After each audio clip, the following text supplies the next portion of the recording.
Kuma développe cette lubie, manger du poisson ne me posait aucun problème. Je me régalais chaque fois qu'elle nous en servait au repas, jusqu'à sucer les arêtes pour déloger les derniers morceaux de chair. Maintenant, je ne peux plus regarder un poisson mort sans culpabiliser. Dire que c'était un être vivant et mobile, capable de voir, de ressentir et de penser. Il avait sans doute une famille, des amis même. Indifférente à notre humeur maussade, Uma dîne avec appétit tout en jacassant gaiement. Elle parle sans discontinuer, même quand elle a la bouche pleine, si bien qu'elle crachote des grains de riz sur la table. Mais le plus répugnant, c'est quand elle détache la peau brune et huileuse du poisson pour la faire crisser entre ses dents.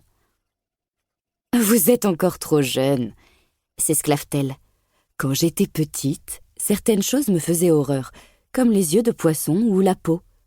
Sans doute parce que mes parents m'obligeaient à les manger. Nous étions pauvres, il ne fallait pas gâcher la nourriture. Ils nous disaient même que ça portait bonheur de manger les yeux. Moi, ça me dégoûtait. Ce n'est que bien plus tard, en grandissant, que mon goût s'est affiné. Quand je suis arrivée en Californie et que j'ai rencontré votre père... » Soudain, elle se tait. Un silence pesant s'installe autour de la table. J'échange un regard furtif avec ma sœur.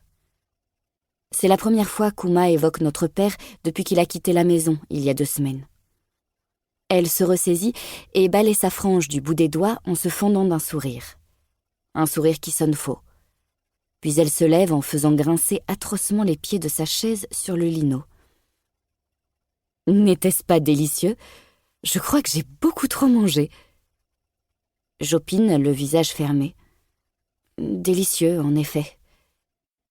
Elle porte son assiette sale vers la cuisine et la dépose dans l'évier avant d'ouvrir le robinet. Nous entendons le frottement de l'éponge, le clapotis de l'eau. À la fin, sans un mot, elle se retire dans sa chambre. Notre appartement est minuscule. La cuisine donne sur le salon. Les 3 couloirs à l'angle desserrent la salle de bain et 2 chambres à coucher. La surface totale fait à peine 25 mètres carrés. Et on entend tout. Le moindre murmure, le moindre bruit de pas, le moindre craquement, le moindre écoulement de chasse d'eau. J'attends que la porte de la chambre d'Uma se referme avant de me lever de table en emportant le plat sur lequel gît le poisson énucléé et à moitié entamé. Il est encore chaud. « Tu n'en veux plus, on est d'accord ?» dis-je à Chi-Yeon. Elle me regarde les yeux plissés. « À ton avis ?»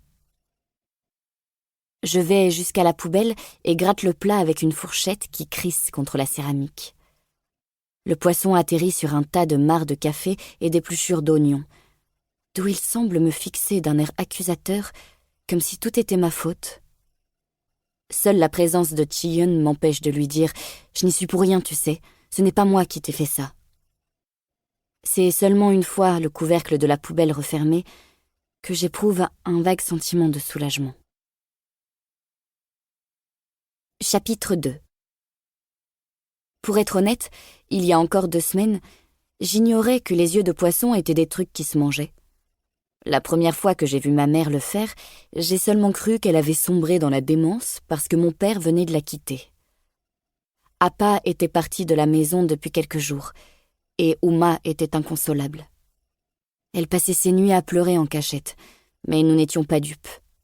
Le matin, elle avait les yeux vitreux et gonflés, le nez rougi de quelqu'un qui s'est beaucoup mouché.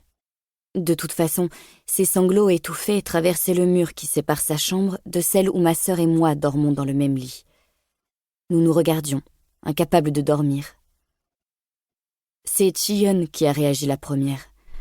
Dans un souffle à peine audible, elle m'a demandé « Tu crois qu'on devrait aller lui parler ?»« Non !»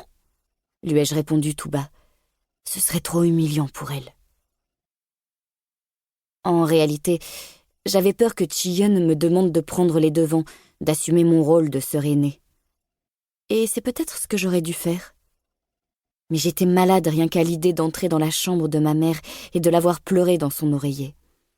J'avais juste envie de dormir, de faire l'autruche. Or, chaque fois que je fermais les yeux, le son de ces jérémiades enflait dans mes oreilles et remplissait l'espace, jusqu'à absorber tout l'oxygène de la pièce. Chi-Yeon m'a donné un coup de coude. Pour continuer à écouter ce livre audio gratuitement, cliquez sur le lien dans la description et vous pourrez l'écouter en entier sans frais grâce à l'essai de 30 jours d'Audible.